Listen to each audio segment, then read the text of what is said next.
leen di nuyu ku nekk si turam ak santam donc ñu ngi leen di remercier si seen présence bi tey à ce spectacle de slam nekk deuxième spectacle bu ñu organisé fii au niveau de Thiès donc pour ñi nga xamante ni ñu ngi doog a ñëw ñu ngi doog assister à cette soirée slam donc ñu ngi leen di dalal ak jàmm ñi nga xamante ni ils sont là pour la deuxième fois ñu ngi leen di remercier aussi si seen fidélité te di leen xamal ne mbir mi c'est comme ça wàññi boo gis si benn lay commencé donc ainsi de suite ñuy évoluer donc am nañ yaakaar ne le slam aura sa part dans la culture ici au niveau de Thiès donc sans plus tarder dama leen di présenter le collectif qui est là donc ñu ngi koy woowee waa Slam Thiès donc ce sont des jeunes qui habitent à Thiès et qui ont ensemble un amour commun mooy le slam donc slam nag képp ku ko dégg maanaam buñ koy tekki ci olof moom mooy taalif boo ko ñëwee aussi tamit aussi en français am na seexam bu ñuy wax tamit la poésie donc le slam c'est que de la poésie urbaine adaptée à la jeunesse parce que jeunesse bi ñoo ëpp luñ koy def il y a plus de jeunes qui font du slam que des personnes d'un âge quand même beaucoup plus important donc c'était juste ça donc di leen remercier encore pour cette présence. Yes sir. Salam alaikum. Salam. Salam. J'attends rien les gars. Dégguma dara. Salam. Ok. Respect encore une fois et respect aussi collectif bi nga xamante ne chaque fois ñooy teg li nga xamante ne moom mooy waa Slam Thiès n'est-ce pas et maximum de respect pour waa Slam Thiès s'il vous plaît ngeen tàccu baax a baax waa Slam Thiès s'il vous plaît. All right. DJ K.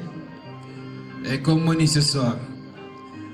Ça c'est la deuxième édition la fois passée defoon nañ ko ak waa Slam Thiès et cette fois-ci encore chaque premier vendredi si mois bu ñëw bu nekk dañ koy teg fii muy am kenn wala mu am ñaari personne on le fera inchallah pour que tey ñu ñuy waxee vendredi slam à Dakar pourquoi pas ñu koy waxee fii à Thiès ça peut être su dee kaw ñun ñi nga xamante ñoo fi nekk si kaw ñi nga xamante ne ñoo fi nekk pour la culture d'une manière générale ñu accompagner ko mu mën a jëm si kaw si kanam n'est-ce pas sans plus tarder comme ni ko sama confrère bi waxee Kémon respect aussi si initiative yi respect si gars yi nga xamante ne jot nañu jaar la fois passée tey encore on aura comme on dit ce soir n'est-ce pas Mohamed en première position les écrivains de la Nantes de la Meute, n'est-ce pas?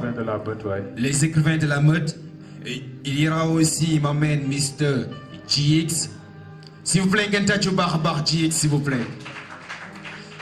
Et aussi maximum de bruit pour ma man Mr. Mohamed, s'il vous plaît, Gentachu Barbar Hamed. Et aussi maximum de respect pour les écrivains de la Meute, s'il vous plaît. Et aussi elle se nomme tout simplement la diva, sa majesté, la reine DJ Kombi, s'il vous plaît, Gentachu Baraba. All right. Et aussi on a Mr. Identique, s'il vous plaît, Gentachu Baraba, Mr. Identique. Il sera là tout à l'heure, n'est-ce pas? Kémon. Et aussi Sankara. Maximum de bruit pour Sankara. All right. Et aussi comme d'habitude Thiès tey jii su ne slam sunu xel day dem si benn groupe ñoom yàgg nañ ko fight tey jii peut-être bokk nañ si ñi nga xamante ne tey jii yenn jeunes yu bëri à Thiès ñu ngi génn seen bopp du wane seen bopp si li nga xamante moom la ñuy def et je veux nommer mon man le groupe Plume Rebelle s'il vous plaît ngeen tàccu baax a baax le groupe Plume Rebelle. Yes I. Mesdemoiselles, messieurs, je vous prie d'accueillir sous vos applaudissements. Et maximum de bruit pour ma man Mr. Mohamed va ouvrir ce soir la première partie. Pro, respect. Slam, slam.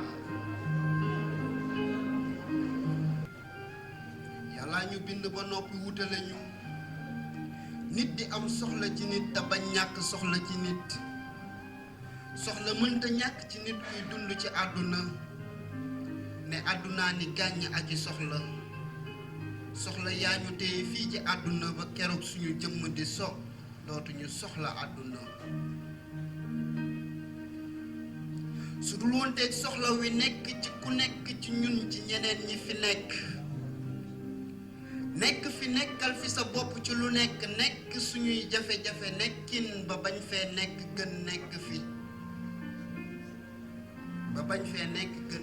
fi àdduna nekk fi nit nekk ci góor ak jigéen nekk ci nekkal ci doom ba doom nekki dara nekk ci kanam waajuram di ko jàppale ba dootu fi nekkati mu nekk fi di ko ñaanal salaam.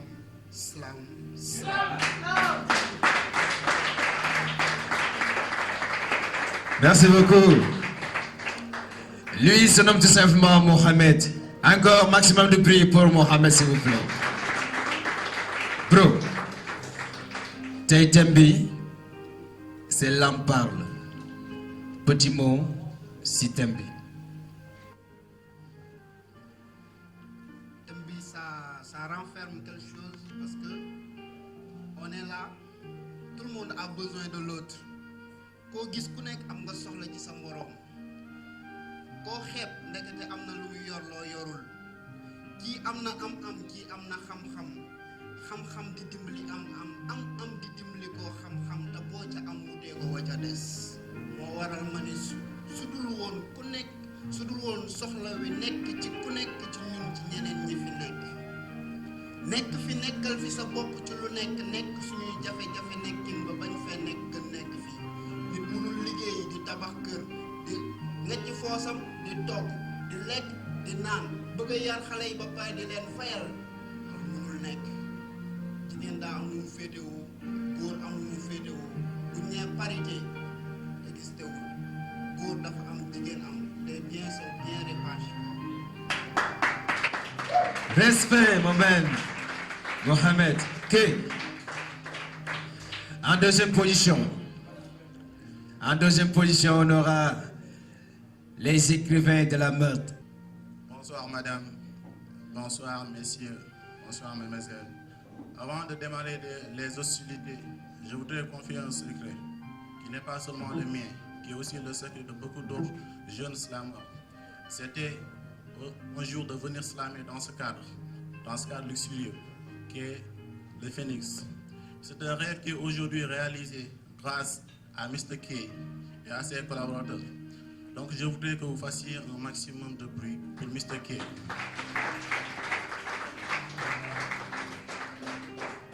Ceci dit, je vous demande d'être attentif à ce qui va suivre et de vous laisser emporter.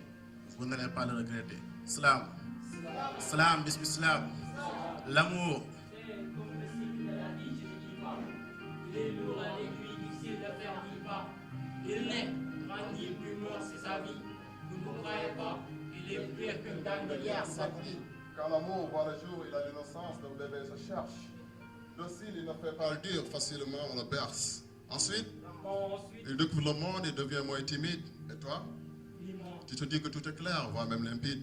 La vallée des amoureux devient momentanément votre bien. On s'en fout de tout, on n'écoute pas le daron qui donne derrière comme le refrain. Pour lui, la vie est belle. C'est vraiment un conte de fait pour elle.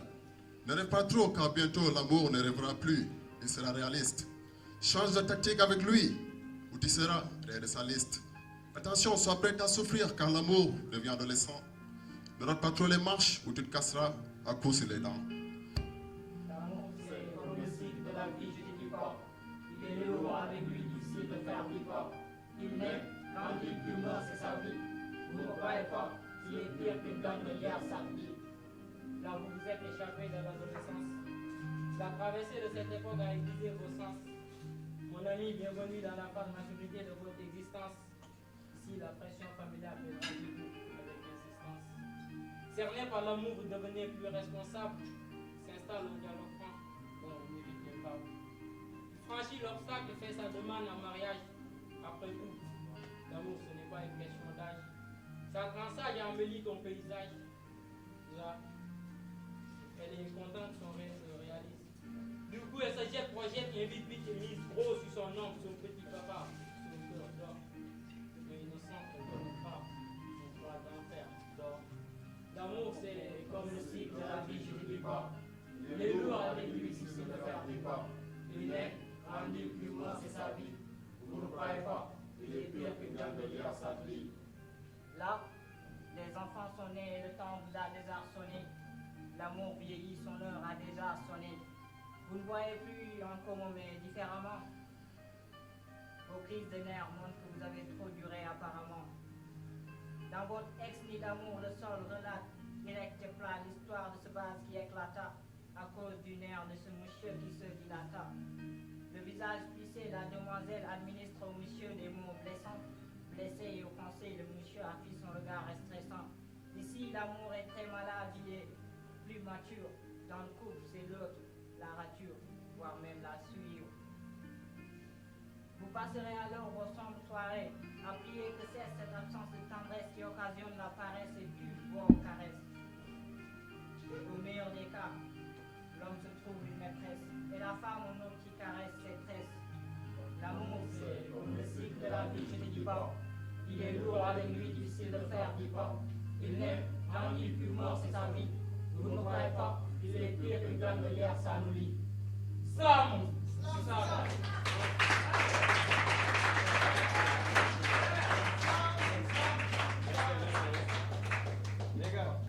Juste petit mot par rapport au thème u Salam tey jii muy Lam parle. D'abord yow naka nga gisee li nga xamante moom mooy thème bi ak lan mooy ci sa xalaat. C'est valable pour les trois autres, n'est-ce pas? Lam parle. Je ne sais même pas qui a trouvé ça, mais en tout cas c'est très fort. C'est très fort. Et puis il y a un volet spirituel. Parce que déjà je considère que l'âme au quotidien, l'âme de l'individu, de l'humain, du conscient, il crie, plutôt elle crie chaque jour que Dieu fait. Du fait de quoi? De ce qu'elle voit, qu'elle ne peut pas exprimer à travers des mots.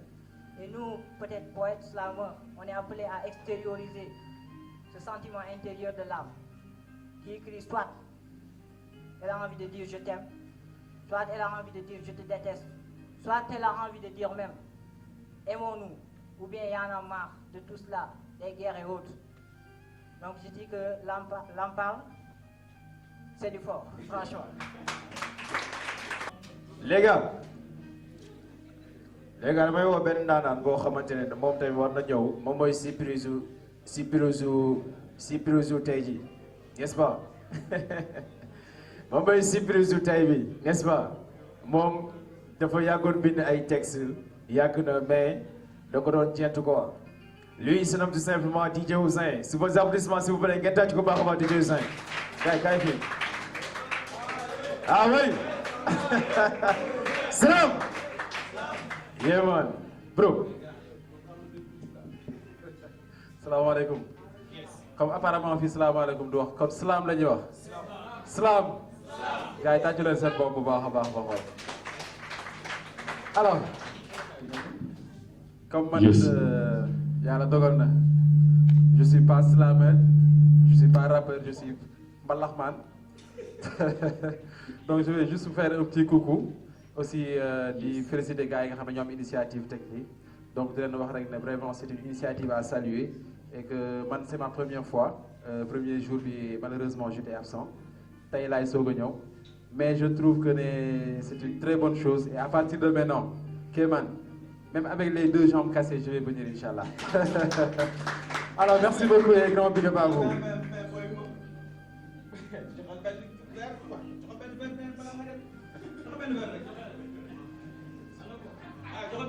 Là, tu me laisses 5 minutes de me réfléchir, après je reviens.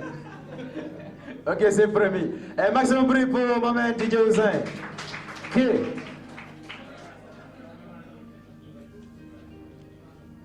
Kéman. Yes, Mr. Gigi. Troisième position. Ce soir ici au Phoenix Night Club. La deuxième édition. Slam. Il se nomme tout simplement my man GX. GX. Yeah, man. Donc nous avons parmi nous ce soir le slammer du nom de GX. Slam. Slam.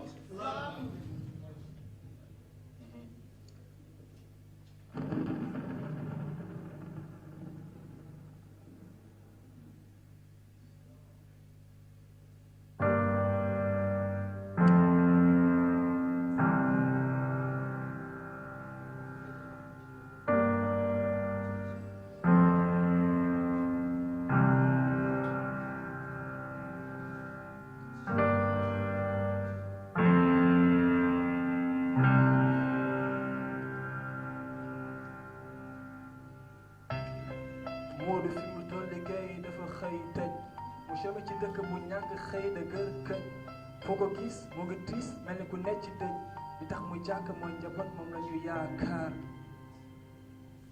bu seen la xale yaa ngi jàngi waaye ndekki wuñu di laaj seen yaay looy togg añ tey mu do ngi jooy ndaxte yoratul sombi suukar soxnaam ne ko li bu naree wéy ma dellu suñu kër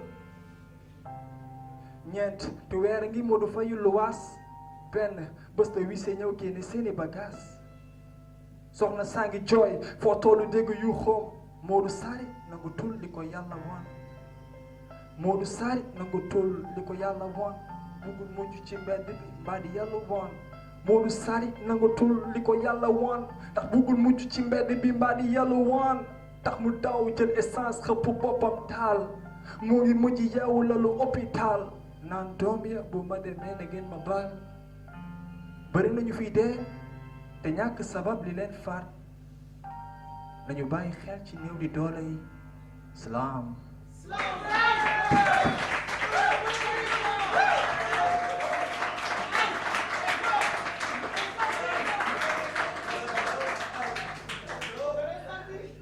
Un maximum bruit pour ma man GX.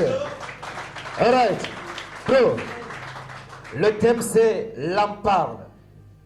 waaw Lamparle mooy ruu buy wax boo gisee nit ñaar la quoi jëmm ji ak ruu bi comprendre nga lenn li ruu bi li yëg moom lay delloo jëmm ji te lu mu jël delloo jëmm ji rek jëmm ji da koy wane ñëpp gis waaw di rafetlu lii ñoo ngi fi woon bee passé ñoo ngi fi waat di ñaan yàlla mu law rek waaw incha allah.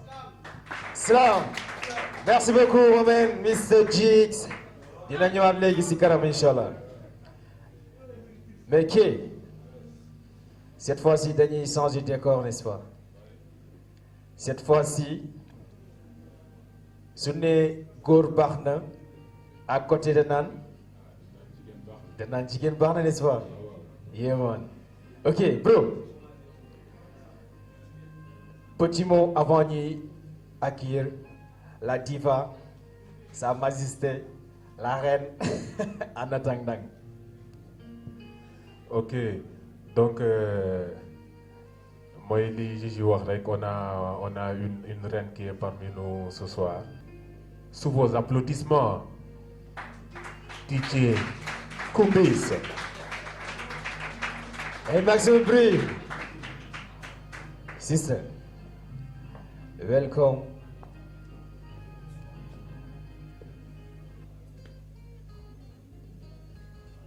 Merci.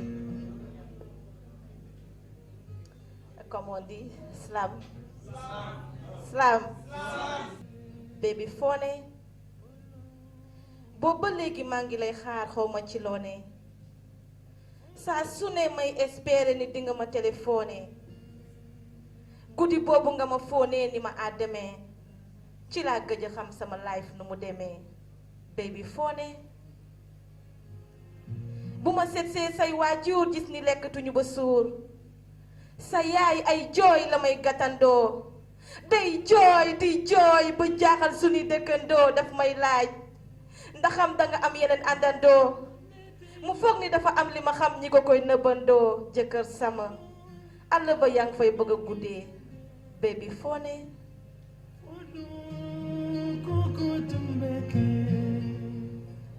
fukki fanu njàqare jaaxle ak ñàkk ree ci la sama portable sonné ñi ma koy tàggee ni dafa doon immigré jaaree fa dee te niw bi sax duma si jot ndax jënee ko réeree tas ka sama yaakaar naka nga mën a def bii bàkkaar jaay sa bakkan dem Espagne soutien de famille kan muy nena la sunu añ Barça wala Barsax lii ba kañ jeunesse africain ngi xaru lépp ndax kaañ mais kan moo njëkk a xalaat bi idée bu koo maa xalaa gouvernement bi bëri ay faucon politiciens yi bëggee yabaate def ñu torchon ay décides lan ni sànni comme ay cochon toute la jeunesse sénégalaise est au chômage le gouvernement incapable de régler ce problème c'est dommage mais peut-être qu'à la fin de ce mandat nous tournerons la page pour que la jeunesse oublie sa rage pour que les jeunes redeviennent conscients et voyagent par voie normale. Ça, c'est la voie des sages. Ceci est un message à tous ceux qui ont perdu le goût du rêve et de l'espérance. À vous, mes frères et sœurs qui avez cessé de croire durant des nuits d'errance. J'ai trop vu, trop senti et trop aimé dans ma vie. Je ne sais que chanter. Aujourd'hui, je chante pour la liberté. Retrouvé au terme d'une quête de solution longtemps recherchée. Je pleure en ce moment. Ah! Mais mes larmes sont tout autres. Ce sont des larmes d'espoir, d'amour. À tous ceux qui continuent d'y croire. Une manière de vous dire, never give up. Le paradis est possible sur terre, mais il faut que chacun y mette sa graine. Ainsi, partout, apparaîtront des forêts d'arbres issus d'amour et non de la haine. Peace and love.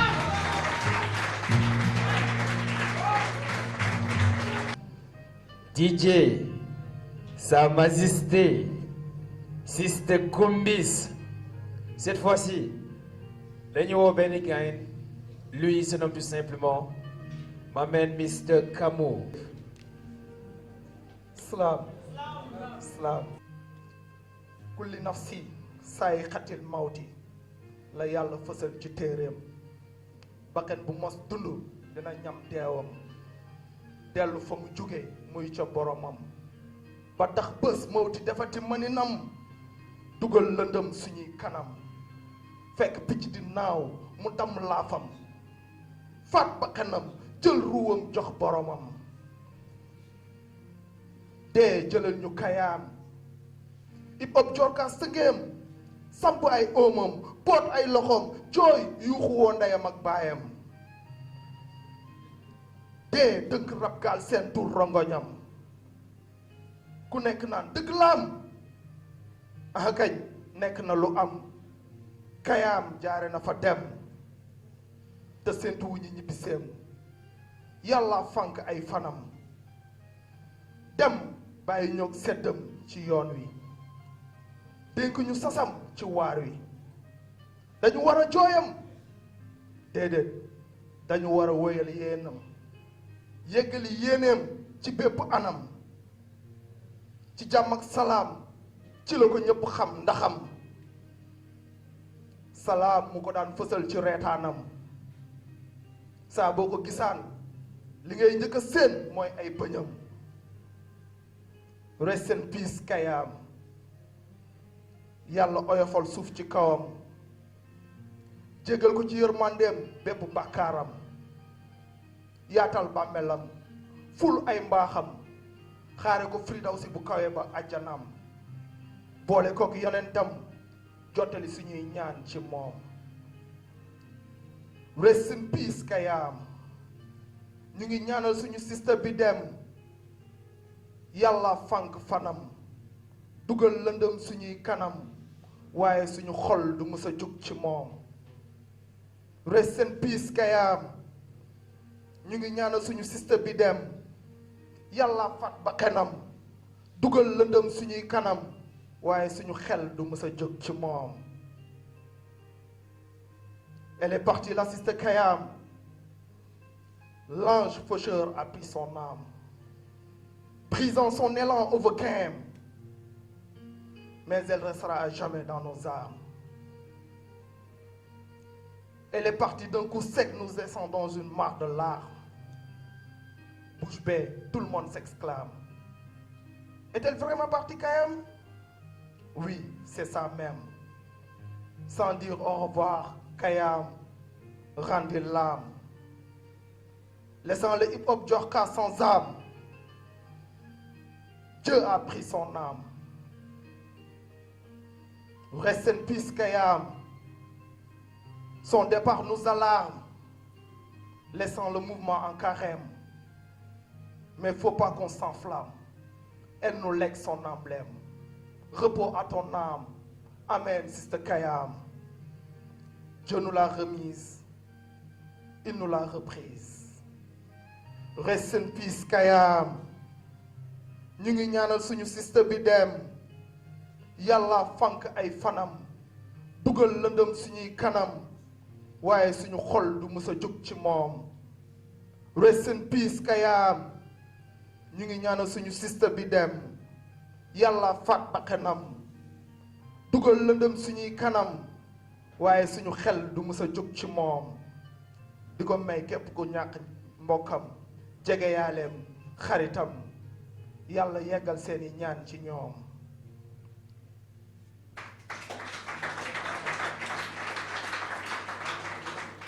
Merci beaucoup pour Mr. Kamou. Et sans plus tarder, gain bi nga xamante ne bokk na si ñi nga xamante ne ñoom ñoo initié chaque premier week-end, premier vendredi mois bu nekk ñu def li nga xamante moom mooy soirée slam. Lui se nomme tout simplement Mr. Sankara. Sankara mooy présenté boppam. Sankara moo ñi mooy dama la bagage quoi bro. Welcome. Respect. Binette est une meuf que j'ai connue sur le net.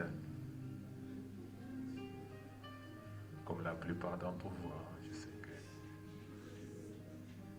Elle était ravissante et avait la tête à faire la fête. Chaque fois que je me connecte pour être en paix avec moi, il faut que mon regard la détecte. Et je suis comblé quand je tombe sur elle net. Binette était honnête, mais avait refusé de me dire qu'elle était minette. Je lui ai pas aussi demandé, ce sont des choses qui passent pas par la tête. Jour après jour, notre relation s'est améliorée. J'étais comme devant le voyage du porte sans retour de l'île de Gorée, contemplant l'immensité de cette mer qui était qu'un grain de sable sur terre par rapport à tout ce que je ressentais pour Binette. Un jour, on a décidé de passer du virtuel au réel, du sucre au miel. On s'est fixé rendez-vous et c'était un truc de fou. L'un à côté de l'autre, comme un amant aimant son amant d'un amour fou. On s'est quitté le cœur plein de joie et j'ai su que j'avais retrouvé ma voix. Avec son numéro de téléphone en main, je ferai sonner son téléphone le lendemain.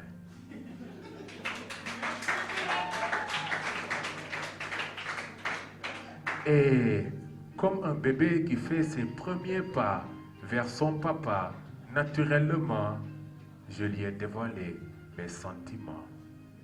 Et Binette me dit qu'elle ressentait la même chose que moi.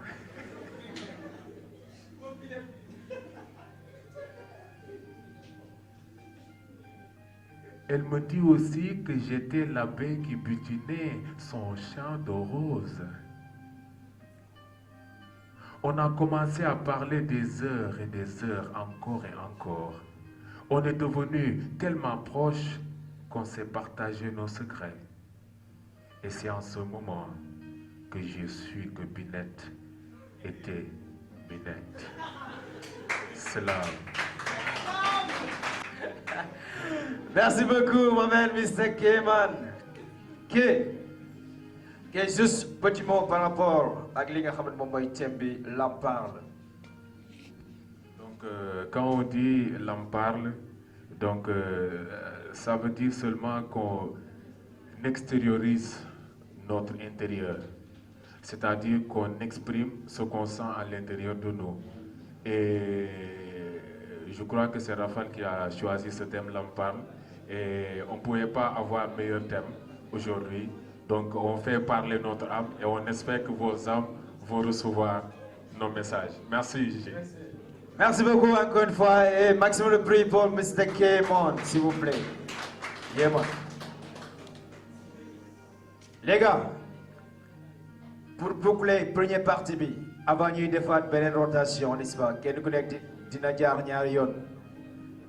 Mais sànq si biir introduction bi ñu ngi leen wax groupe la bi nga xamante ni kii gars yi yàgg nañ fight pour que bagage yu mel ni mun a am mu nekk 3 personnes 3 gars yoo xamante ne bëgg naa nga defal ma seen biographie avant ñuy ñëw sur scène, n'est-ce pas?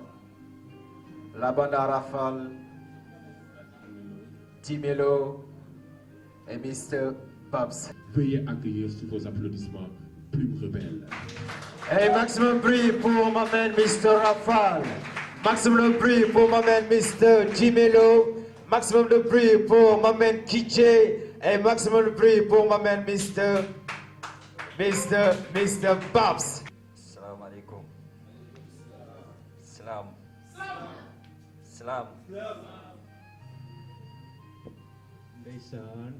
Un peu de sérieux. Ok.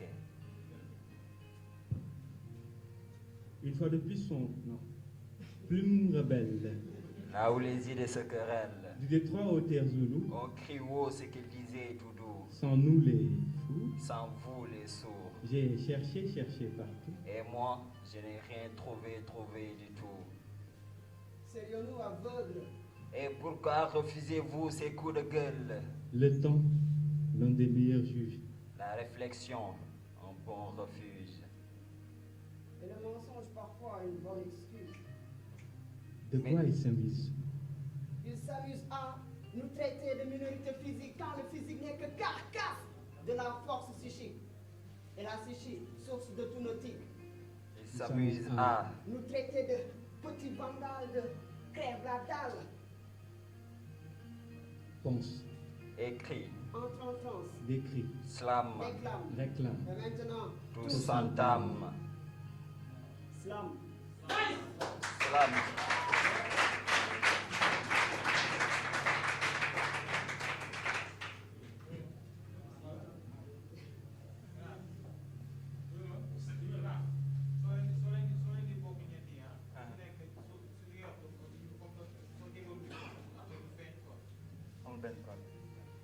Merci beaucoup.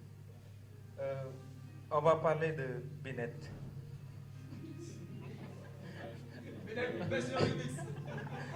On va parler de Binette. Mais nous allons parler de ce que nous sommes. Ce qui fait de nous ce qui fait de nous ce que nous soyons.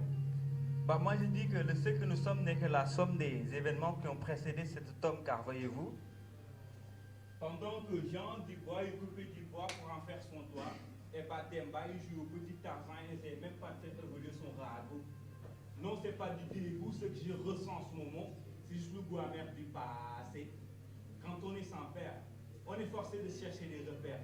C'est comme nos mères, on peut les connaître, peut-être parce qu'elles nous ont vus naître, mais pour elles, n'es-tu pas capable de traverser toutes ces mers pour les voir sourire?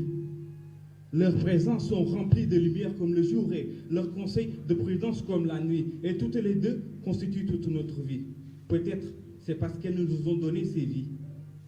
C'est mes plus beaux vers que je vous donne parce que je vous parle de la plus merveilleuse personne de ma vie, ma mère. C'est comme cette personne qui a fait chambouler votre cœur, sa rancœur, âme sœur, t'as fait pousser des fleurs sur mon Sahara. C'est la légendaire attraction des charges opposées. Le love est au rendez-vous et la passion répond à l'appel. C'est comme un dîner aux chandelles haut. À l'entrée, il n'y a que nous deux. Comme plat de résistance, zéro distance.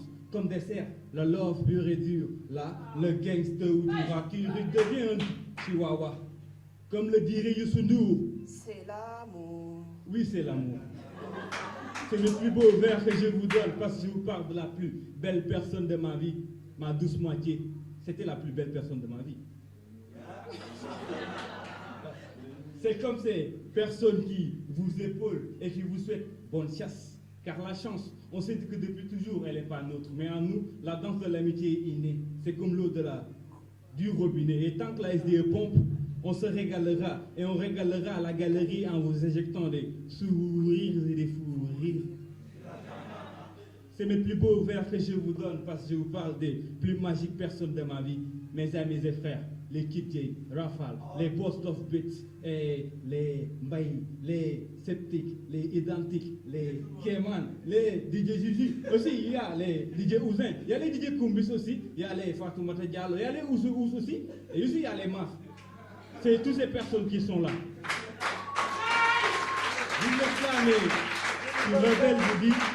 Wassalam. Yeah, les gars, encore maximum prix pour plus bref, s'il vous plaît. Yes, sir. Momo créé thème ou thème, n'est-ce pas? Grand, langue double si thème, quoi. En fait, l'âme parle. Je dirais que c'est même le soubassement du slam. En fait, le slam, certes, est né dans les nuits de New York. Et après, le slam a fait ses premiers pas dans un bar qu'on appelait Green Mill. Et dans ce bar-là, les ouvriers, les maçons, les enseignants, les ingénieurs, il n'y avait pas de classe d'âge. Et là, seule l'âme parle. Et c'est cette même âme même qui fait la différence. Pour qu'à l'âme parle, l'ingénieur qui déclame son texte, on ne peut pas reconnaître que c'est un ingénieur. Le maçon qui déclame son texte, on ne peut pas reconnaître que c'est un maçon parce qu'ils ont en commun deux choses, la voix et le micro. Donc l'âme parle, slam. Merci beaucoup, mon ami Sarafal. Yadjouf. Et les gars, deuxième passage, n'est-ce pas? Hein? Après deuxième passage, nous avons mic open. Après mic open, on termine en beauté, n'est-ce pas? Sans plus tarder, si quelqu'un commence, on commencer. Ici, nous tout simplement, m'amène Mr. Mohamed, s'il vous plaît. Encore une fois. Mohamed. Après, les écrivains de la mort se préparent.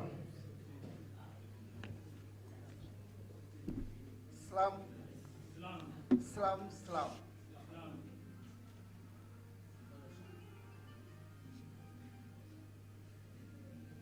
Mbëggeel. Bëgg mooy lu bët nangoo xool jox ko xol langal ko bay. Lu waay xool ba bëgg ko jox ko xolam langal ko bay déegul ba jafe. Bëgg am na, bëggante am na, bëgg ñu nangul la sax mbëggeel am na. Góor déglul ma dégtal la yéene yërmande jëlale jéggale xam sa wareef te taxawee ko bokk na ci lees war a gàlloo te sëy laaj. Góor su amee jom jenn jigéen jomm ko waaye su ñàkkee jom jigéen ju dugg ci moom récc ko. Góor jom la ba nim jeex tàkk. Yow góor bul jaawle laaju kër ak laaju jigéen ji ci kër ba tax ngay xuloog moom. Kër daa mën a laaj aajo woolu nekk. Amul gémmiñ bu muy laajee amul gémmiñ bu ca laajee te gémmiñ bu koy laajal ñu ne ko amul na laaj. Te kër a nga naan laajuma lu dul ñetti sama biir la ñuy laaj. Kon bu la laaj laajee laaj lay jënd ci cin lay dem te suñu manqué mu fee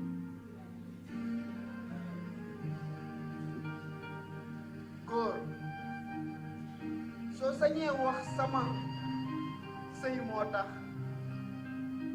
sëy moo la jox sañ-sañu sama su moo nekk sëy doo sañ sama sa jabar sa doom moo tax nga sañ sama sa sañ-sañu sama bii mi ngi la bawoo ci laawu sama liñ bii sama woo yëpp moo ci gën ci sama yeneen kaay ma dégtal la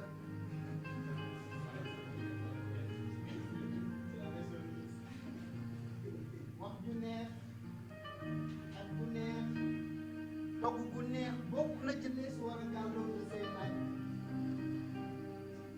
jigéen su am nga neexee góor amul njëkkam waaye su naqaree jarul dërëm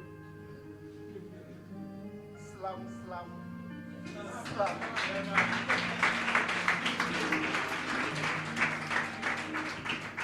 Merci beaucoup, Mohamed. Tout à l'heure. Ok. Encore du bruit pour Mohamed, s'il vous plaît. Ngeen jouer ko baax baax, s'il vous plaît. La fois passée, dafa amoon benn gain boo xamante ne moment yu gaay l'islam li nga côté di defa benn tableau bu nice keroog mu def ko affaire bu yéeme quoi. Cette fois-ci, je crois que cette fois-ci day tollantiwaat li nga xamante ne moom la defoon la fois passée. Lui, il se nomme tout simplement Maf. Donc nous avons parmi nous un artiste peintre de renommée internationale qui nous fera le plaisir de peindre en live. Lui, il se nomme tout simplement Mr. Maf. Encore du bruit pour Maf. donc gars xam nga laa commencé tey tableau bi ah dama leen di laaj yéen public bi quoi dama ci kenn jox benn mot rek waaw. si ah. saa si graw na de non maa ngi non Charles dama ko laal dafa sensible quoi baa ma jël si quoi si mais si graw na de mais graw baa ma commencé si xool ok si. Si.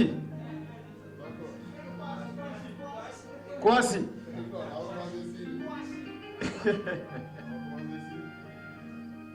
Lui, il se nomme tout simplement Mr. Maf.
gars yi dañuy découvrir ensemble n'est-ce pas lan la sama waa ji defar Mr Mof. gars yi pare ngeen pour ñu interpréter ko ensemble pare ngeen.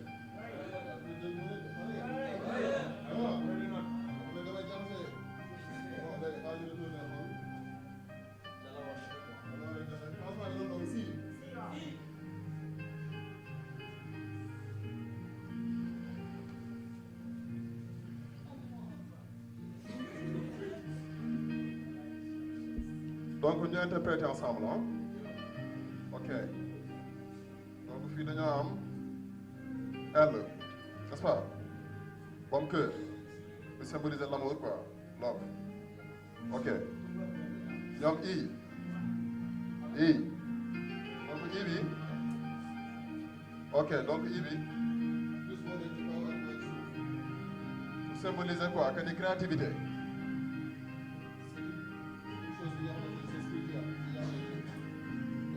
nekk na loo xamante ne kenn mënu koo jauger xam intelligence bi fan la toll donc day tendre plus l'infini mooy l'infini ci diggante bi kenn mënu ko ci téye te mënu ko ci tënk donc bizarrement infini il a commencé infini ok ñu continuer quoi ñu am M fii M fii donc comme punchline du moins day nekk M fii comme verbe aimer M fii donc fii mooy fan mooy soirée slam bi maa ngi incité nit ñi pour ñu bëgg soirée slam bi mooy M fii ok après bizarrement lettre yu rouge yi nga xam ne c'est écrit en rouge S la L cœur bi day symboliser A bi ak M bi mu nekk slam donc da ciy feeñ quoi da ci mën nag donc pour dëggal li may wax pour dëggal ko finalement yes moo ñëw quoi pour wane ni dëgg la yes oui quoi lu si man ci tableau bi la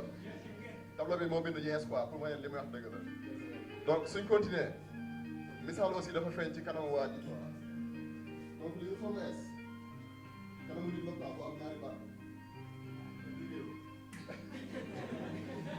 kanamu nit la bu pensif quoi buy xool benn direction mais ñaari baat la donc baatu bi boo xoolee forme S la jël baatam bi forme L ah M lan la slam la ak crayon quoi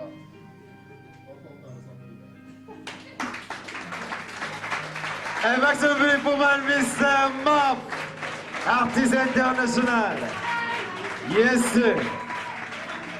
Et merci beaucoup, bro.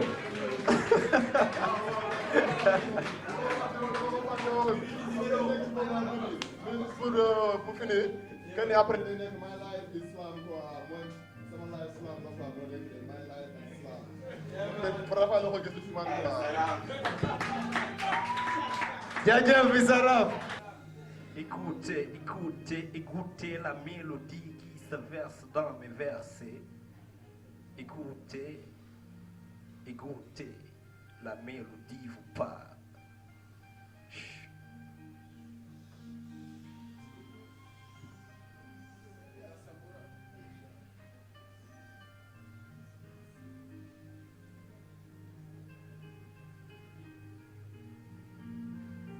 La mélodie, elle m'a dit que la mer maudit toutes les merdes qu'on lui a versées. La mélodie vous parle et la nature vous parle. Écoutez-les, la nature vous parle.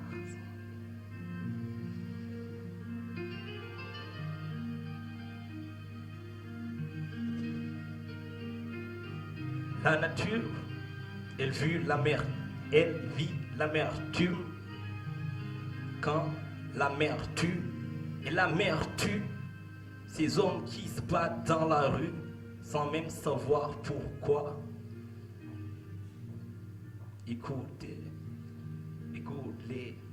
la mélodie vous parle.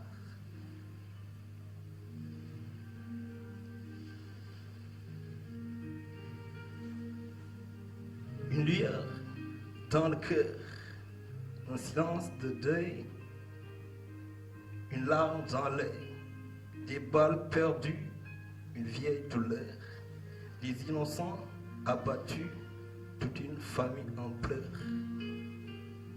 Écoutez, écoutez, la mélodie vous parle.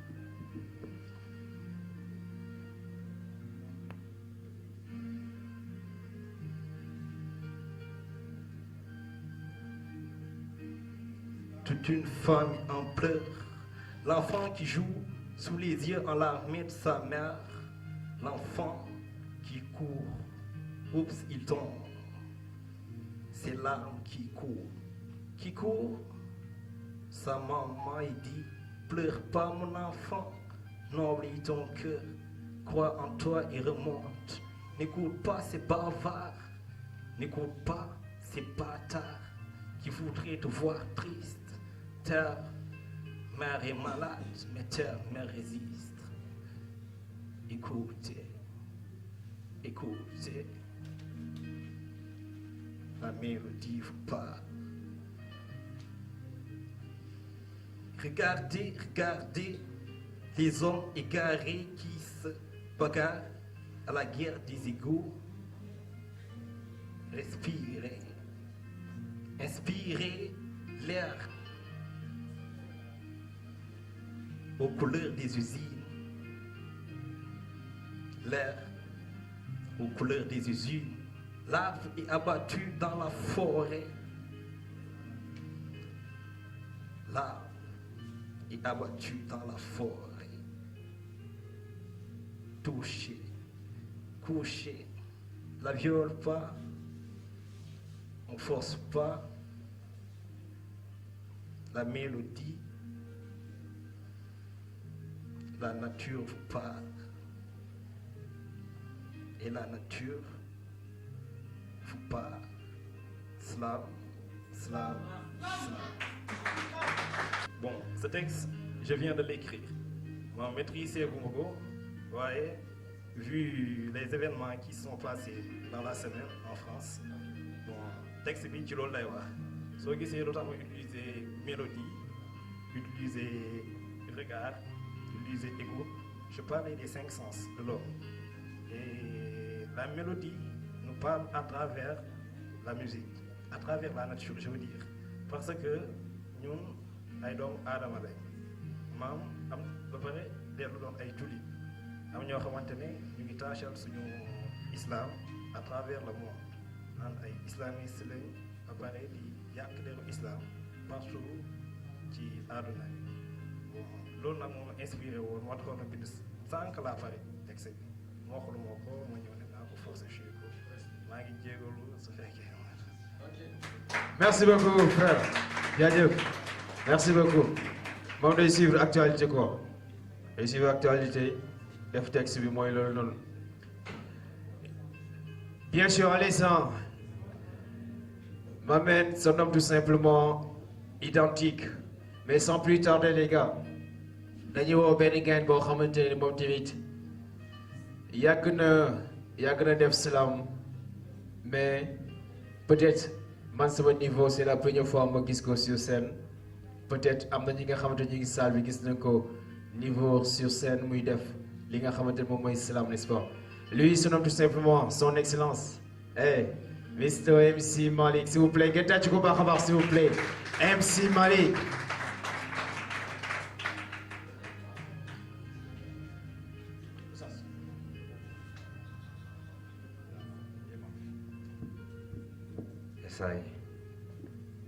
Bonsoir. Slam. Slam. Les gars, j'ai quitté la résidence RAP pour une fois habiter à la résidence là. Vous connaissez la résidence là? Répondez-moi.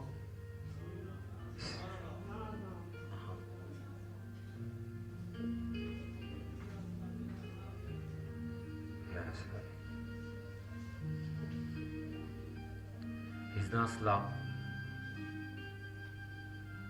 Là-bas, c'est à la résidence RAP, on garde le silence. Mais à la résidence là, on écoute le silence. Ok. Je vais faire un petit truc. Truc de peut-être 2 ou 3 minutes, comme ça. Et voilà. C'est ça.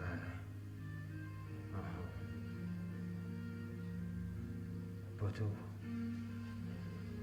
On marche sur terre. On nage dans la mer. On vole vers le ciel pour se creuser la cervelle. On se fait la nénette pour apporter des faits réels. Merci à ceux qui nous ont fait une courte échelle. Je croule tous ces murs, c'est pour éveiller les consciences. Un mec de peu de mots sait écouter le silence. Un mec loquace poteau ignore cette importance. J'ai la colère facile. Seules les rimes peuvent me calmer. Pour faire face aux imbéciles, la vérité m'a armé. Sans cesse, sans trêve, les fantômes m'encouragent. Le bras n'est qu'un passage. Je dois franchir d'autres étages. À la résidence l'âme, là où logent les sages messages. C'est clair comme l'eau de roche. Ici, pas de vacarme. Humain de rue, ma mission, pour essuyer les larmes. Dans le secret de mon cœur, je suis fier de mes fans. Savoir nager dans les cœurs, quelle preuve de pertinence. Slam. Slam. Mais kon nañ fi détaillant ba xëy di grossiste guddee tax ñu naan bëccëg weesu nañu timis ci kaw suuf ñuy dox mën a fee mi ndox naaw ak suñuy xel teraanga bu ñu yàlla jox jom fees comme dees dugub day jaar ci bees dégg ba taay yaa aay funki lex da koy daay xuus yoonu ñafe lu ñor rek jaar ci xaay def jéego sama yoon mos jaf ka secret falu doon son excellence war a signé degré mënul firi li may wax te brigué woo ay degré hip hop état d'esprit la weesu na coy na gaam lu weesu démb la fekki ma ris Slam. Slam. Président Slam. dafay doxee xam-xam. Président Slam. amul xeex amul xuloo amul xëccoo. borom xol yi set rek ñoo fay dëkkandoo. doo fa gis soxor doo fa gis ñaan doo fa gis nekk. doo fa gis ku fen ku rambaaj wala dinaa fekk. doo fa gis balit bu jóow ci mbedd. ku lekk ñam ba noppi doo ko sànni ci mbedd. Président Slam. jàmm rek fa am. Président Slam. dal rek fa am.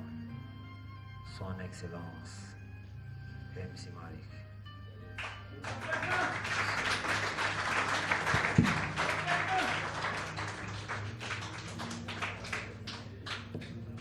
Merci beaucoup, son excellence MC Malick, en attendant les événements. Dieu, et sans plus tarder les gars, après MC Malick, dañuy woo les écrivains de la mode. Après Jig se prépare, la diva se prépare aussi. Encore du bruit pour les écrivains de la mode. C'est avec un grand plaisir que mes amis et moi, nous vous présenter nos 24 compagnes. Ah oui, nous avons 24 compagnes. Oui, c'est trop, mais c'est la réalité. Et vous aussi, c'est les vôtres. Vous aussi, vous avez 24 compagnes. Et vous allez découvrir pourquoi. Salam. Salam, bismillah. Mes compagnes, elles sont là. Elles s'en vont. Aucune idée? Elles viennent d'où? Personne ne sait. Leur présence est brève. Pas la peine de me le dire, je sais que c'est fou. Je n'ai jamais voulu faire la connaissance de ces jeunes demoiselles. Et quoi que je fasse, je reste toujours sous leur aile.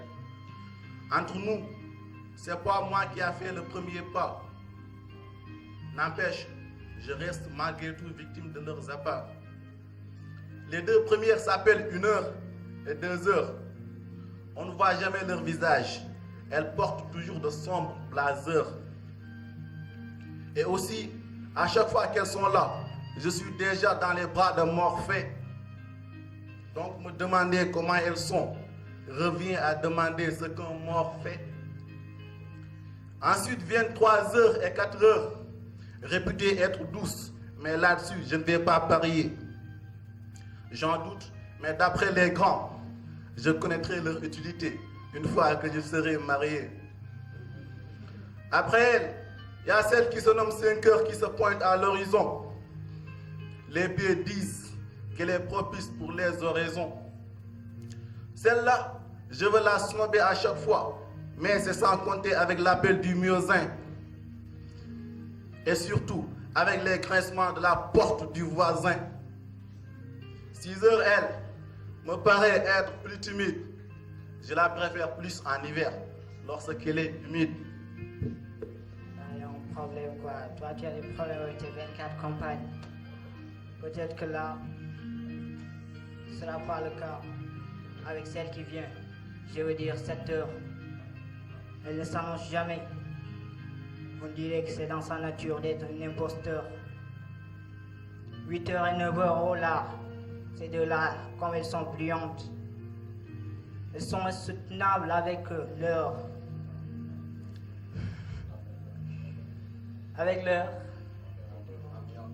leur température ambiante.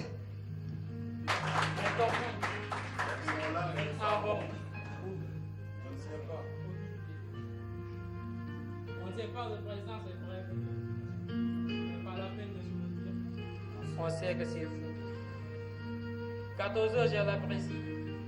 C'est la préférée de la ménagère. C'est avec elle qu'elle nous sert de repas et une boisson légère. 15 heures et 16 heures me rappellent la rencontre avec mes potes autour du thé. Je me demande toujours pourquoi elle nous inspire cela. J'en suis épaté. Celle qui suit est 17 heures, toujours accompagnée de rythme et de sonorité. 18h et 19h, elle se distingue par leur maturité. 20h, elle a la capacité de susciter des retrouvailles méditées. L'ambiance de 20h, 21h à la ruse de l'élité. 22h, elle paraît telle plus sereine. Mais c'est dans l'ombre qu'elle nous entraîne. Et c'est dans cette ombre que 23h nous intercepte. Elle est sage contrairement à 24 heures qui pose toujours des blèmes de concept. Elle tient toujours à être différente de mes précédentes compagnes. Selon ses dires, elles sont différentes comme la ville et la campagne. Mes compagnes, elles sont là, elles s'en vont. Aucune idée. On ne sait pas le présent, c'est bref.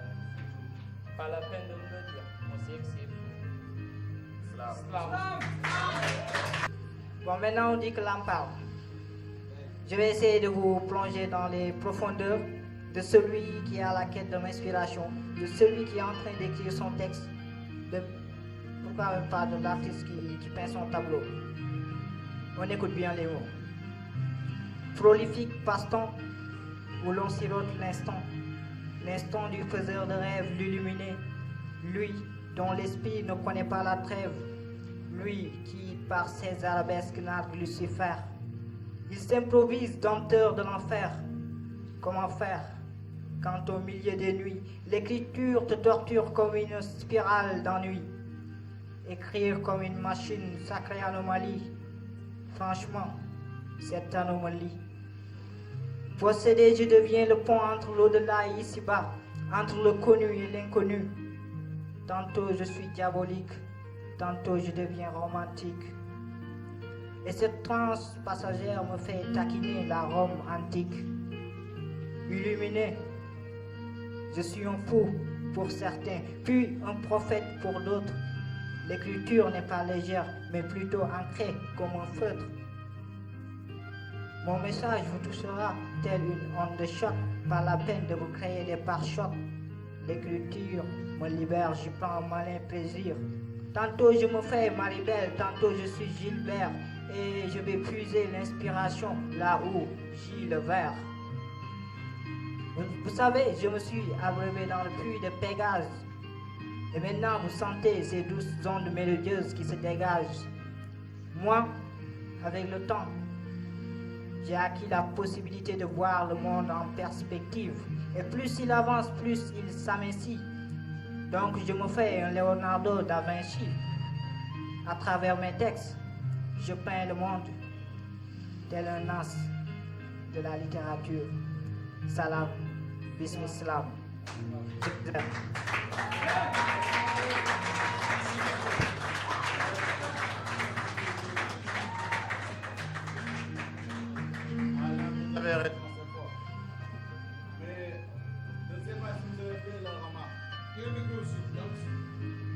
Ouais. Je ne sais pas si vous avez fait la remarque, mais les filles, vous m'excusez, hein. Avec elles, leur langage est de plus en plus codé. C'est vrai quoi, avec nous les hommes, quand on fait notre déclaration d'amour, on est clair, c'est limpide. C'est-à-dire, on balance les mots, ça, elles comprennent. Mais avec elles, ce n'est jamais le cas. Et mon histoire que j'ai vécue tout récemment va vous le confirmer. Slam. Slam, bismillah, slam. Les mecs, on a beau être rusés, mais elles, on ne peut jamais les comprendre. Je veux parler des filles. Avec elles, on ne cessera jamais d'apprendre. Malgré cela, je me lance toujours à leur poursuite. Et oui, je suis un cœur à prendre. J'ai rencontré tout récemment une vraie bombe. Le genre de fille avec qui on voudrait être, même jusqu'à la tombe. Je lui ai étalé mes sentiments. Et oui, vu sa beauté, il fallait que je me dépêche. Je lui ai même dit que les jours où je ne la voyais pas, je ne pouvais avoir la pêche. Et qu'avec elle à mes côtés, je pouvais tout affronter, même la dèche. Après ce beau discours, sa seule réponse fut « Wesh ». J'avais de la peine, mais je devais lui montrer que son insensibilité ne me touchait pas. Après 3 autres belles phrases, sa réponse fut toujours « Je sais pas ». Il était jeté hors de moi. Et je lui ai crié, faut me le dire si tu ne m'aimes pas. Elle fait un sourire et me dit, même pas. Là, j'étais tellement irrité. Je m'approcha d'elle et je lui ai dit, putain, à quoi tu joues? Elle s'avança vers moi et me donna une bise sur la joue.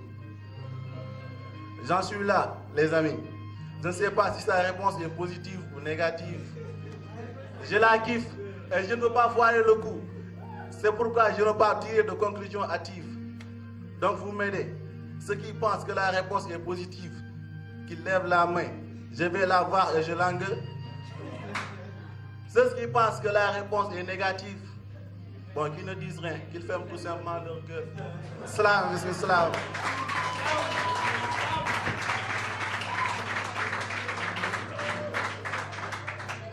Slam. Bon, depuis que je suis ici, ces rimes se bousculent dans ma tête. Pas moyen de les refouler parce qu'ils sont forts comme des bêtes. Alors sans hésiter, je me noie dans une lave d'instrumental. Mes amis me demandent si j'ai toutes mes facultés mentales. En guise de réponse, je sors ma plume pour écrire ces tonnes de rimes qui me hantent jusqu'à la profondeur des brumes. Il fait froid et mon cœur ne bat presque plus. Mais les rimes me viennent en surplus. La nuit est longue telle des fracassements de base. Alors je prends mon temps, tout en savourant cet instant d'extase.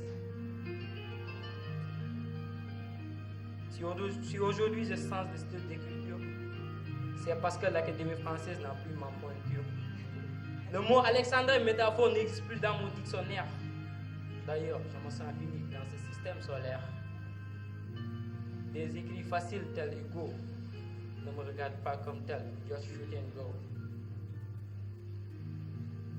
Je suis une touche satanique et d'un esprit au cap. Quand j'écris, mon éclair est comme un foudre qui foudroie les rapaces. Un seul coup de foudre me suffit pour escloriser tout l'espace. Quand je parle, vous serez des invités d'honneur.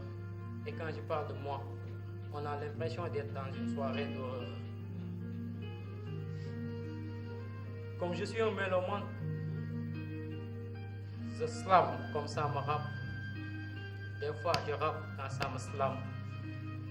Mes amis, je vous dis slam. Slam.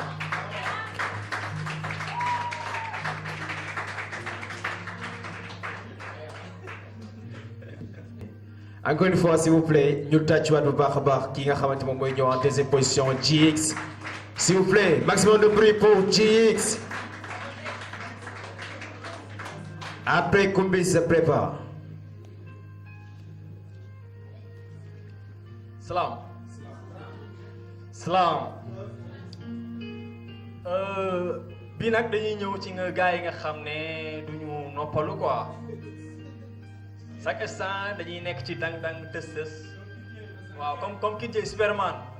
xam nga dañuy dox bu ci yàgg rek daanu quoi. si ñooñu ñuy ñëw. ok. Salam. borom oto sax yenn saa yi mu dëgg frein. ku dul noppalu doo gëj ci médecin.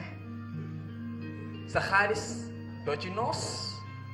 loo liggéey jëndee ko ordonnance. big ci guddi dama doon def show. tey ci tekk laa bëgg nekk bëgguma dégg coow. tey dama bëgg dallu dama bëgg noppalu.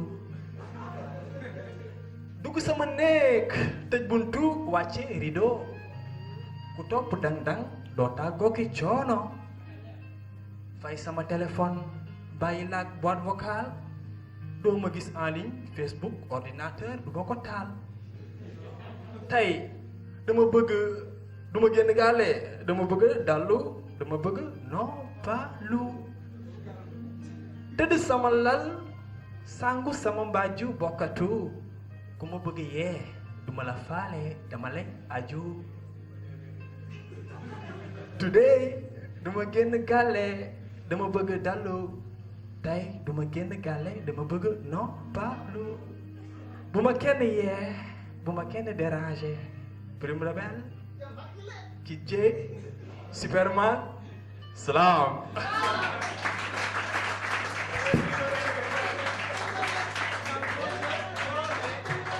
Yeah, man. Ici donc tout simplement GX. Respect, maman GX. Et sans plus tarder, rapidement, on enchaîne avec la reine DJ Kumbis. Après, Mr. Kamo se prépare. Sankara, Plume Rebelle. Mais aussi, am na benn gain boo xam ne la fois passe de ron nelaw. Moo tamit def ñëw jaar def bagas quoi. Sister. Histoire bee passé. Gain bi dem voyage sans tàggu ay famille n'est-ce pas. Jenny réeré ko. Mais cette fois-ci bii yaa ngi indi histoire boo xamante ne gain bi fu mu toll day maltraité jabaram n'est-ce pas. kon ñu déglu histoire bi. waaw mais balaa ma ñëw ci histoire boobu dafa am benn affaire bu ma remarqué. est-ce que c'est parce que man kese maa fi nekk jigéen wala c'est parce que je sais pas pourquoi ngeen yëpp jigéen ñi kii ñëw ne binette kii ñëw ne je sais pas quoi et quoi kii ñëw ne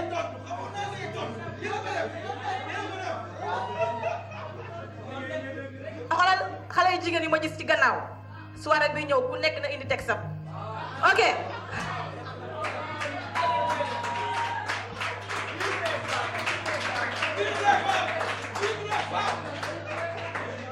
léegi j'ai entendu quelqu'un qui fi wax aussi ni que jigéen yi seen déclaration d'amour day bizarre kooku laa bëgg a tontu balaa ma ñëw ci sama texte.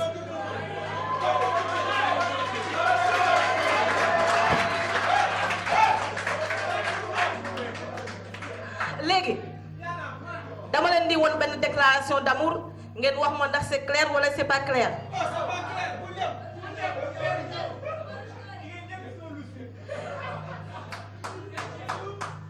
On y va. Jeté dans le sang, c'est toi qui coule dans mes veines. C'est un pacte dans le temps pour le meilleur et pour la peine. Il n'y a que toi pour faire mon bonheur, t'as fait de moi ta reine.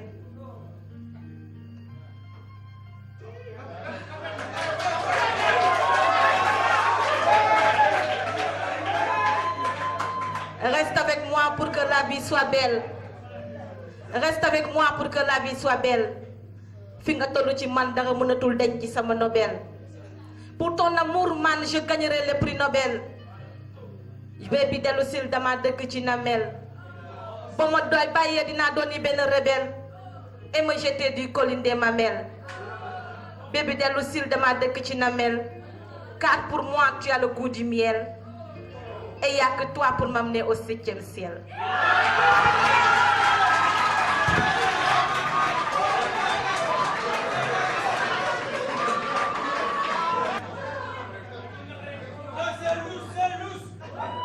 Ok léegi nañu dem ci waajoo ñu jàpp jabar ji di dóor saa su ne en tout cas encore une fois j'espère que ci seen biir amul ñuy def loolu léegi ce qui va se passer mooy le gars là moi je vais l'appeler au téléphone.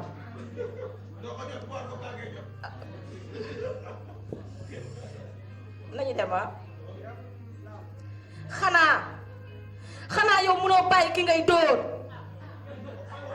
yow dangaa ñàkk fayda li ngay def du yëfu góor dóor guddi dóor bëccëg amoo benn ngor dangaa war a bàyyi sa biy tàng xol xanaa doo ubbi sa bët xool te gis ni xale yi léegi dañoo màgg te sax dañoo maar ci dóor yi ngay dóor seen yaay bés bu nekk tar dangay seen baay waaye boo changé wul diggante bi dina tar soxna si demul dikkul ku baax la dafa bàyyi kër ndey ak baay ñëw say sil la lu ko fi indi woon mbëggeel la waaye bu fi toogee di muñ ba léegi doom la boo lekkee ba suur moom la boo solee lu set la xoom la kon lan la lu tax suba ba jant soow muy ut lu dar sa ba neex yow boo naanee ba neex nga ñëw xañ ko taw féex yow dangaa ëppal waaye lu ëpp tuuru tey lépp dina jeex dinaa la yóbbu fuñ lay doo te doo wax boo fa eggee dina nga xam ni jigéen du esclave kenn waru koo toroxal.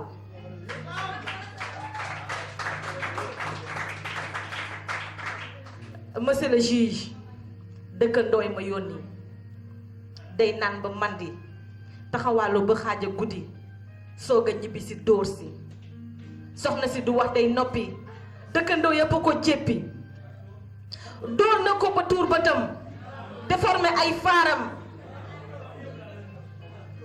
dóor na ko ba tuur bëtam déformé ay faaram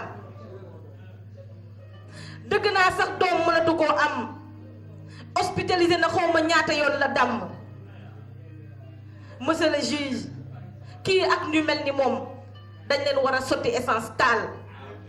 Monsieur le juge dëkkandooy ma yónni slam.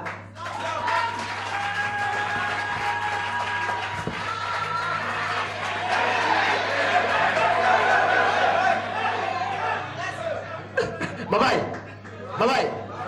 Joojubul non joojubul amul benn problème. Écoute naa la woon téléphone dégg nga yow lenn ku ngay woo boîte vocale moom nga jot boîte vocale nga jot naan wu da nga koy jéem a yedd quoi amul problème. Ok les gars après Kumbis dañuy woo gaan bi nga xamante ne moo ko doon défier sànq n'est-ce pas il se nomme tout simplement Kamou après 140 se prépare Plume Robert se prépare ak gaan bu doon nelaw tamit mu ñëw ibbi partie mic open n'est-ce pas ok. Explique-moi pourquoi il m'est impossible, si possible, de rater sans gâter ma cible. Car tu es la fille en tant que telle, la plus belle de celles des querelles éternelles.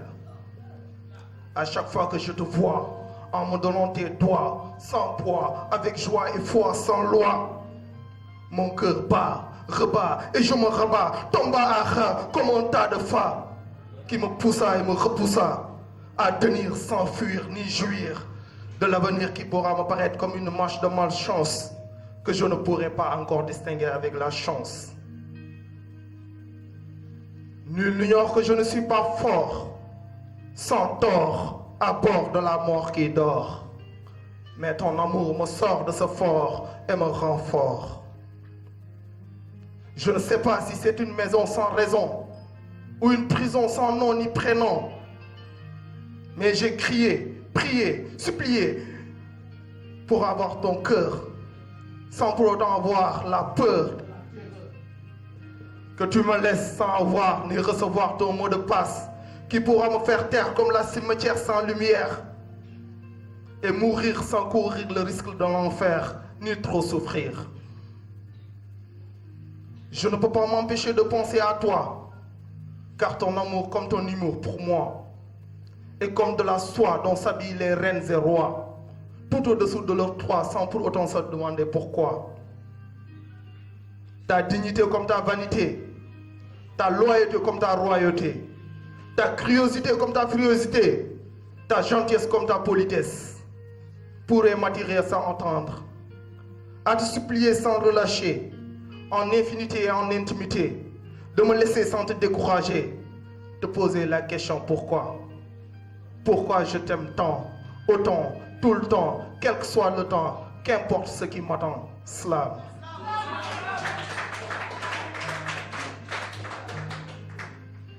Okay. Afrique sans fric ni truc, se disent les Africains dans la panique. Ils enfoncent leur culture au fond des clôtures pour imiter au fur et à mesure les Européens qui ne cessent de nuire à leur futur. Non, ne soyons pas immatures. Prenons nos armures, brisons le mur qui nous empêche d'être mûrs dans cette vie dure. Il n'est pas trop tard. Réveillons-nous en fanfare. Quels que soient les vestiges du passé, c'est dans le présent que nous devons prendre notre vie en main. Entreprendre notre demain de nos propres mains. Lutter contre la faim. Mettre fin aux préjugés dont nous Africains nous sommes victimes. Serrer ensemble les reins afin d'incarner une Afrique unie dans la paix et la loyauté. Gëmal li nga doon dellul cosaan taka sa fit bul tiit bul daw bul del gannaaw labalil sa fas ndax nga raw ba faw ngay mag di ndaw bul tuuta sa bopp jéemal def li jaax ki ngay jéem a topp pandoo ëpp la bopp yaa ko ëpp xel fopp daani sa doole bàyyil xoole weesu nga fooy fooye ngay sénégalais ivoirien wala togolais. Jeune africain, essaie de créer au lieu d'imiter. Sois un citoyen qui cherche de sortir son continent dans l'embarras où il se noie. Cherche plutôt à être comme Cheikh Anta Diop, qui, de son job, a inventé des choses qui jusqu'à présent sont au top. Il ne faut pas que tu te décourages. Regarde ton âge. Tu as l'avenir devant toi. Ouvre l'autre page de ta vie. Sois sans embâche dans ce que tu entreprends afin d'atteindre l'autre rivage. Bayal sa waar sa aada nang ko aar déglu ma bu baax man mi lay waar duma la liyaar dama lay wax li lay aar booy def lu baax danga ciy bar fils bu mu nooy na tar yow miy jigéen sa cër mooy sa taar fonkol ma ko rafet nga kaar méfie-toi de certains gaillards ndax mën nañ la jox ay bataar et ce n'est pas l'art ndax yàgg-yàgg di nga taseeg Abdou Jàmbaar nga war a jàkkaarloog sa téeméeri yar bu boobaa sa taar dina la réer nga war a jàkkaarloog sa téeméeri yar bu boobaa dina tar africain deewal ci sa ngor comme la Diop Damel du Kayor dans le corps à corps contre le colonisateur. Il s'est opposé à la colonisation et à la construction du chemin de fer sur sa terre, d'où il est mort dans la gloire, de même qu'El Hadj Omar né à Aloar. Slam. Merci beaucoup, Camon. Merci beaucoup. Et rapidement, monsieur, Come here. Oh. Yaay ñëw. Binet. Ku bisa anu dem. Ok, mën na ndox Binet. Wassalam.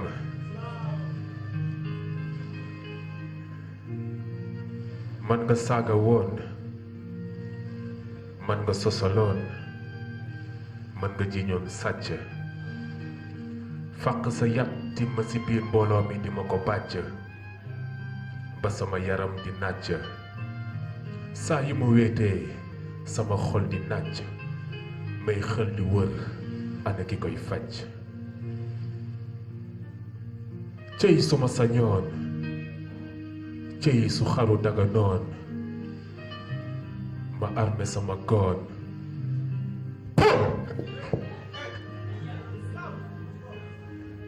nga jël suuli ngoon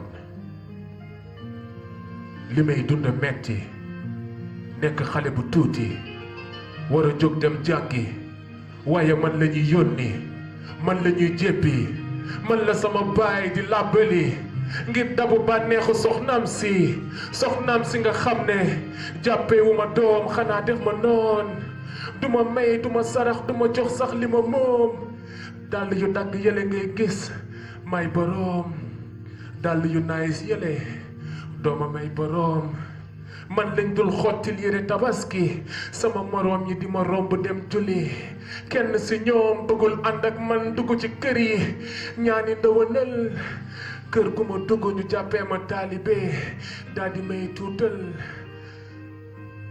man la yaay bàyyi kër baay xeesal ba weex tàll wër di jaay diryanke xel bi mel ni ordi bu planqué xanaa aw may mbokk xanaa aw may nijaay xanaa aw may cousin laajte yegg bëri ci biir bopp bu tuuti maa ngi tilim didim tëdduma fu nooy lekkuma lu doy moo tax ma yooy salaam.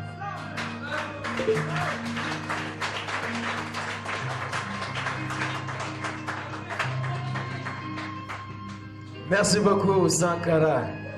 Et sans plus tarder rapidement, ñu ñëwaat seen deuxième passage Plume Rebelle s'il vous plaît nga tàccuwaale bu baax a baax s'il vous plaît. Chill.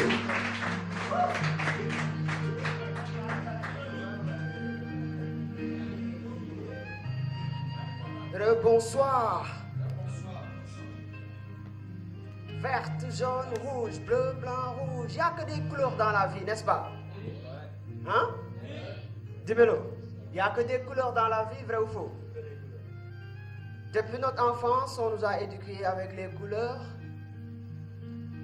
Finalement, on s'est habitué avec les couleurs. Donc, Plume Rebelle à la découverte des couleurs.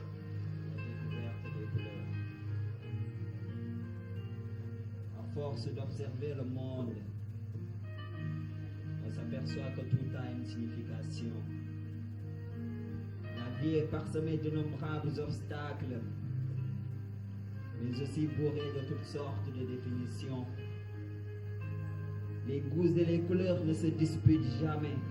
On vit avec la libre appréciation. Chacun a sa vision secrète. Reste à savoir faire la distinction. Toute sa majesté en noir, sa beauté en vert. Le rouge correctif et le bleu didactique. Allah. Découvert. Des couleurs. Des couleurs. Toutes couleurs. Des couleurs. Percé, bercé par ces notes de printemps. Assez, tissé. Ces bornes en plein temps. Capté, voyager. Avec ses pulsions d'un instant, viser, vise ses mots. C'est fou comme les couleurs colorient notre vie. Le vert, le jaune, le rouge, celle de ma patrie. Tapis, tapis de pire eau. Pharaon m'ouvre les portes du Nil. Tricodesmium erythraeum. dépose son manteau rouge. Toute sa majesté en noir, sa beauté en vert. Découvert, tout couleur, des couleurs. Voyage du monde Sinaï ou Makende. Effervescentes sont ces sensations sans la joie. Éternels sont ces sentiments sans l'étoile. Voyage et cherche du bleu, un peu de bleu pour ces cieux, du bleu pour ces océans, de la fraîcheur, la liberté des découvertes navigues. Ah, la terre n'est pas si orange que ça. De l'encre pour toi, disciple, l'hospitalité de Facebook. À coup sûr, on traduira avec du mercure. Je vous rassure, les Nations Unies resteront en bleu. De l'azur sur ces feuilles si vierges. Du saphir au fond du Yangtze-Kiang, le fleuve bleu. Du sang bleu pour toi, noble poète. On aime bien bléir tout ce qui peut être blété. Le bléissage fait les hommes qu'on nomme par sages. Surtout, cherche tes couleurs. Vive l'islam et Plume Rebelle vous dit wassalam.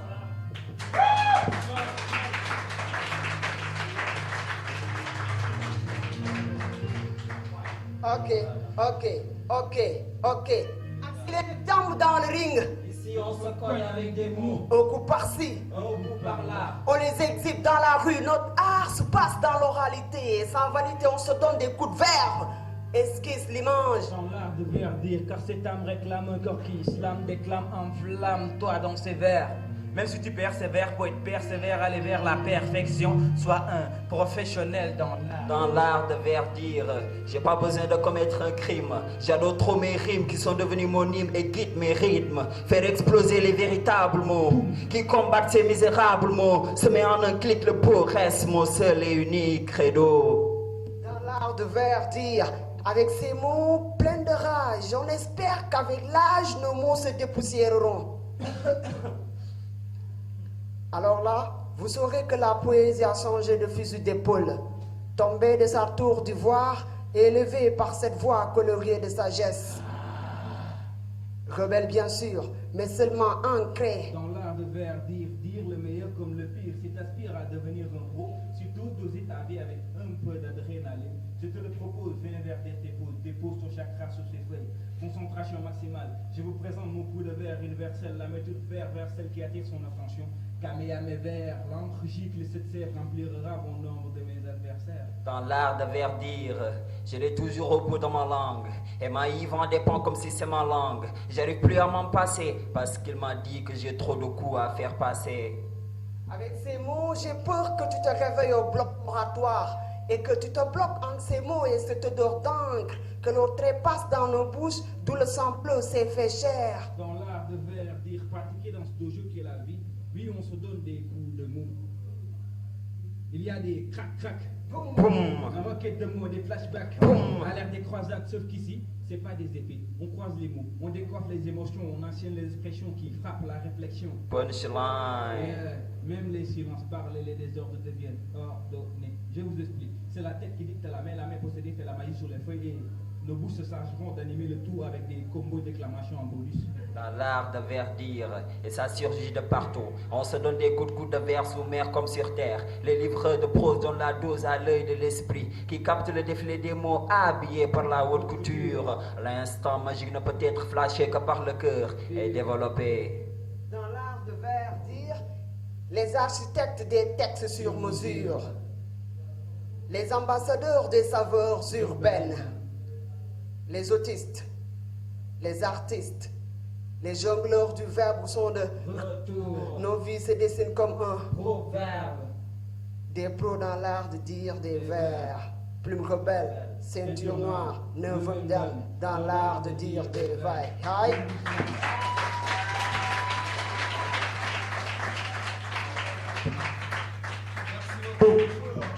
Merci beaucoup, Plume Rebelle. Yadjev. Ok.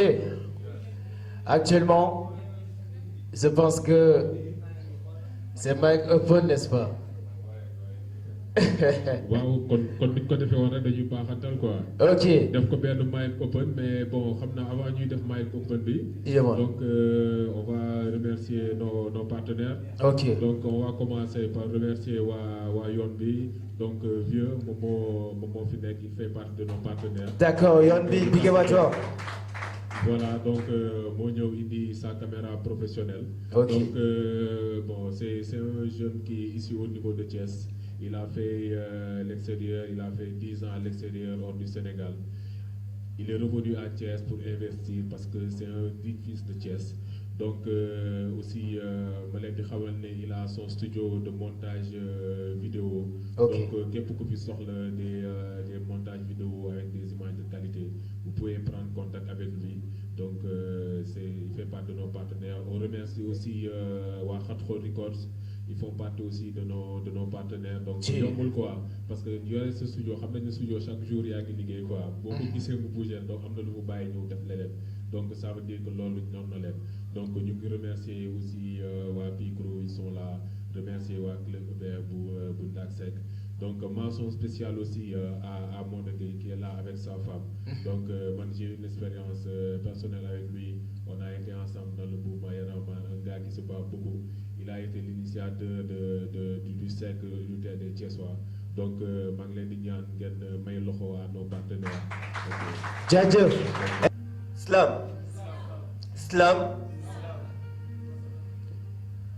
naaj baa ngi saf si dokkam mu ngi dox di dem njëkk bàyyi mbokkam dundam nekkul lem lu mu gént bëri ndeysaan mu ngi feel good jotu nag di jëli lu waaji moom gisoon nee nañ mbëggeel dafa gumba dañuy gëmm suñuy tëdd sans préservatif sës danga ma bëgg man ma bëgg les puis pilule ngi fi xanaa dofa ba di ëmb ñaata yoon ngi nii te dara duñ si fekk donc dalalal sa xel te lu ci am je vais assumer gel bi gëm ko ndax dans ses bras elle était rassurée ndogal seet si leen nag waa ji change adresse promesse yu mu ko defoon lépp yàqu ndax grossesse oh yeah nit a gaaw a soppeeku lu mu ko jaaraloon démb tey dootu lu muy mun rongañ tuuru wéet nakaram doom di juddu xamul kan mooy baayam Slam. Rendez-vous le 14 février, Inch'Allah. Merci à vous. Et Yomuna, les gars. Yomuna. Merci beaucoup. Kidje. Kay. Wa kay dafa nangu be passe mu neex. Ñëw rek. Ñëw s'il vous plaît. Ñëwal. Vas-y.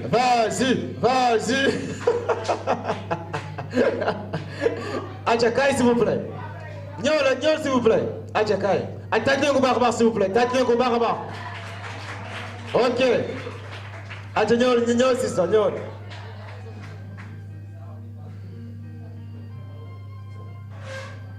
Kay rek. Ay tàcc leen ko. Merci beaucoup. Daa fi defaat rek lu may def man nee naa la woon masla I wish nothing but the best for you too. Don't forget me, I beg. I remember you say sometimes it lasts to love, but sometimes it hurt and stay. Yeah. Sometimes it lasts to love, but sometimes it hurt and stay.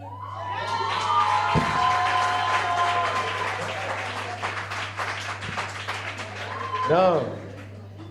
Merci beaucoup. Rendez-vous, oui, ma. Rendez-vous le 14 février, dégg nga. Ak kan encore. Eric ñëw na. bi yoon damay wax ci cofeel ma ne cofeel du réeréelu su janoog lu ñaaw cofeel dina oyofal tooñ bu mu mën a doon bu amoon sax da baax de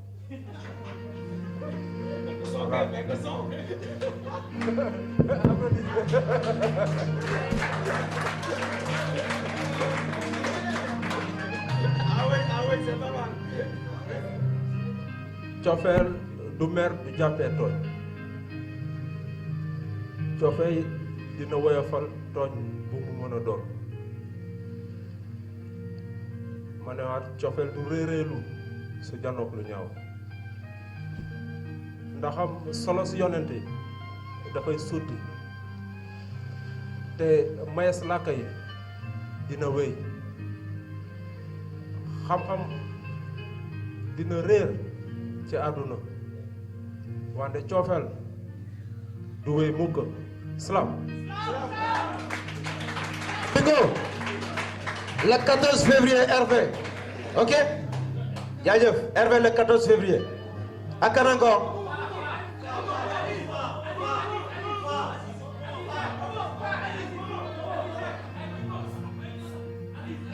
ak kan Ziz s'il vous plaît non boss rendez-vous le 14 Fall Aziz Gaye s'il vous plaît Ziz Gaye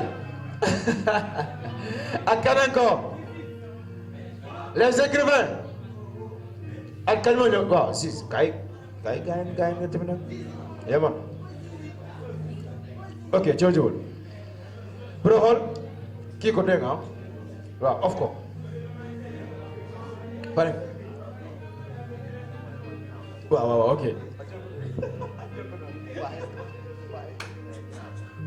salaamaaleykum en tout cas kontaan naa islam islam dama ko bëgg quoi man may déglu gars yi tout le temps mais c'est la première fois que je monte sur scène mais ça c'est vous puisque je vous aime c'est pour cela que j'ai écrit salam le salam parce que je vous aime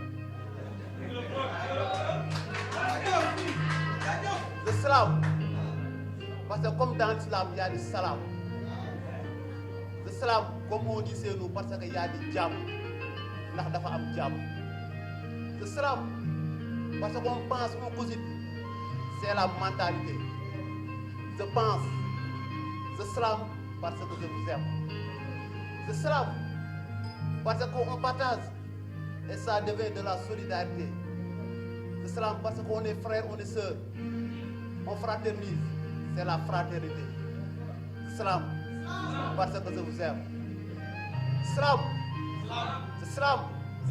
parfois on a peur et c'est vraiment émouvant salam des fois on est triste et c'est touchant salam on rit parce qu'on est content salam parce que je vous aime salam parce que je vous aime répondre salam je suis ici entre salam parce que je vous aime salam parce que je vous aime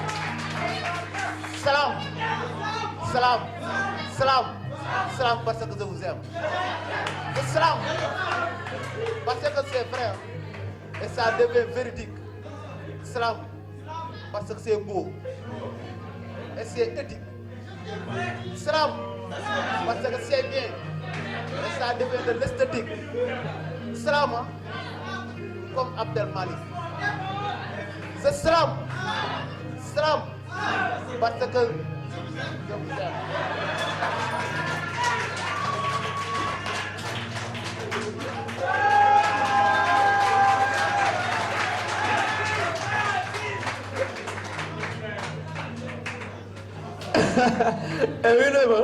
oui dañ koy tëj fii dégg nga putain yeah maman ana mu salam parce que c'est vous